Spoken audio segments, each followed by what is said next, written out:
there. When the red is flashing, it's recording. But how come we don't have the timer, the reader on? Do a test. Interview.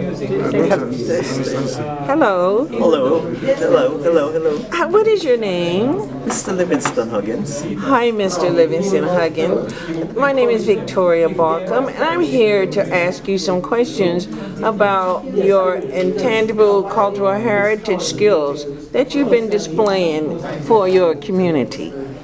We wish to be able to document it. And first of all, I must ask you, do I have your permission to be able to record what information you give me and also to document it later?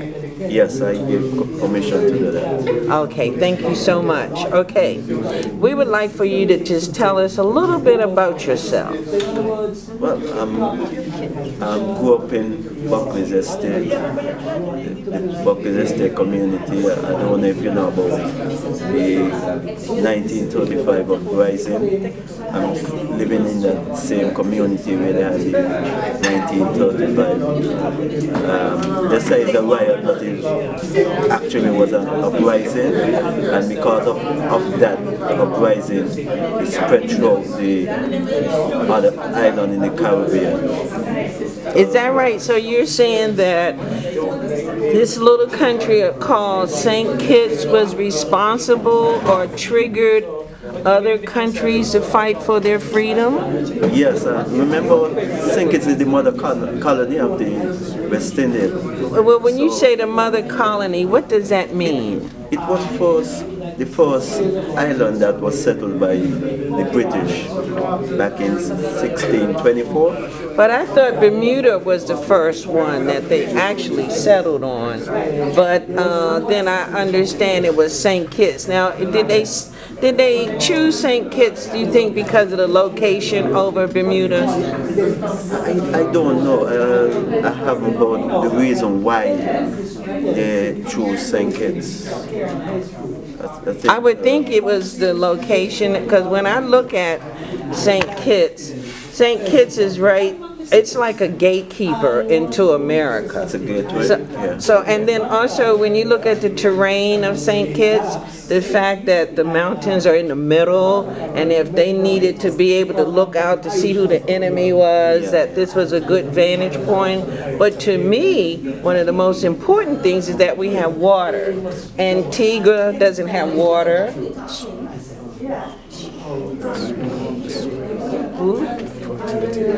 Oh, the soil.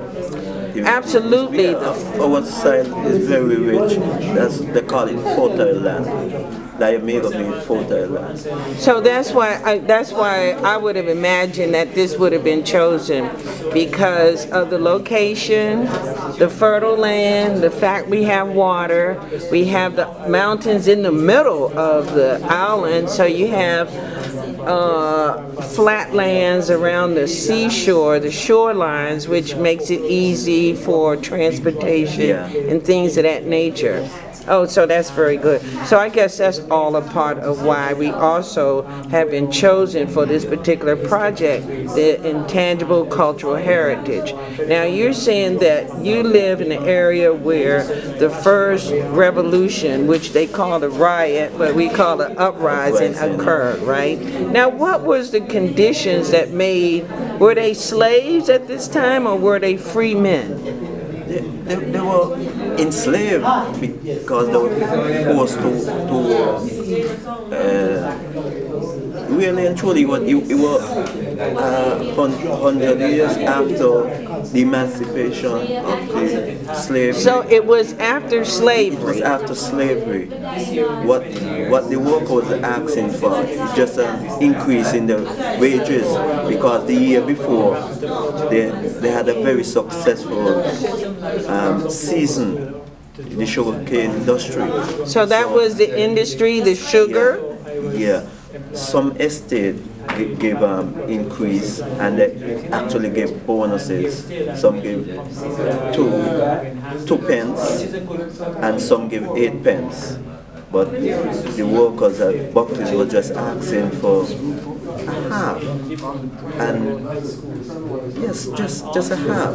They was asking for, and Lowbridge, who was the manager, didn't comply, and that's what started the uprising. And because of the living condition, because of that uprising, and it spread throughout the Caribbean,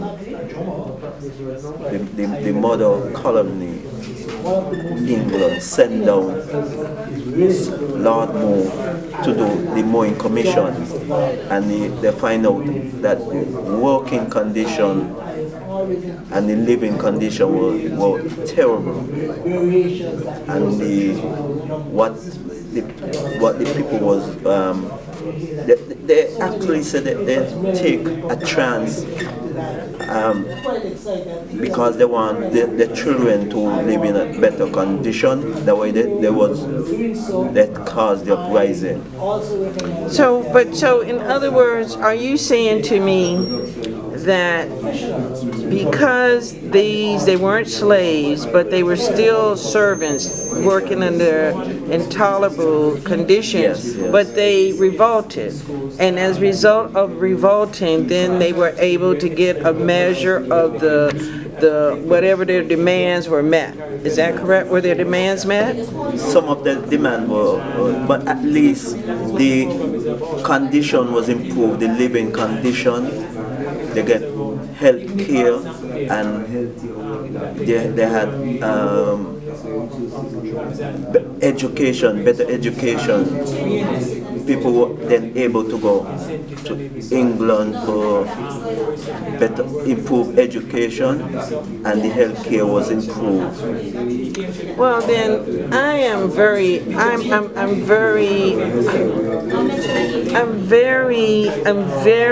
confused about something. Then this was in the 30s. Was this in the 30s? Okay, so you tell me at this point, petitions were so fed up with their conditions that they actually revolted against these former white slave masters, and that improved their condition. And this was in the 30s. But now we fast forward to 2020, and the conditions, I hear the locals crying about conditions all the time, but I don't see any type of revolts or revolution going on now. So have the people changed? What has happened here that at one time you all were the leaders in standing up for your rights? In fact, you were so aggressive, you got other countries to follow you. And now, fast forward 2020, you all can't even get on the land. The same fertile land that you're telling me that was so attractive, it made this the mother colony. And now the very people who live here are not able to get on the land. So do we need to revolt again? Good question. I think, from my perspective, I will say people are tied and bound to political parties.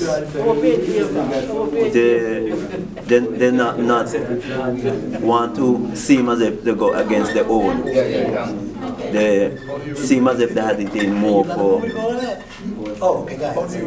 I must say, white people or people who are not from here, but they cannot go against their own too, because it seems as if they are tied to these people. They are tied. Honestly, I cannot give the full reason, but that is part of my thinking, and you could hear some person saying that they would never go against this person or that party. They the parents was part of the part. You support the party. The grandparents before support the party, and they're gonna continue to support the party no matter what. So what happened? Somehow, somewhere along the line, from the 1930s to 2020, something was introduced into the community to divide and conquer the people. Is that what you're saying? I would say yes. And from what it looks like, it was the political situation that was, it wasn't yours. It was already here. Was the parties already here? Party started basically from, well, the different islands were unionized back in 1934. I think they had established union in 1940 here in St. Kitts, and from the union, the political parties came out of the political parties evolved from the unions. Now the unions, were they effective? To a point. To a point. Okay. Why I said to a point? When the party that tied to the union is in power, you have the union is very weak,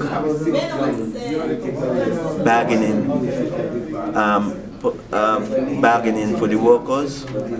They're not so interested in that. It seems as if the union will be going against the government they're part of. So what I'm trying to do, because I know this is about the intangible cultural heritage, but from what I can see right now, a lot of that has still been lost, and that's what this this project is about, reintroducing your culture.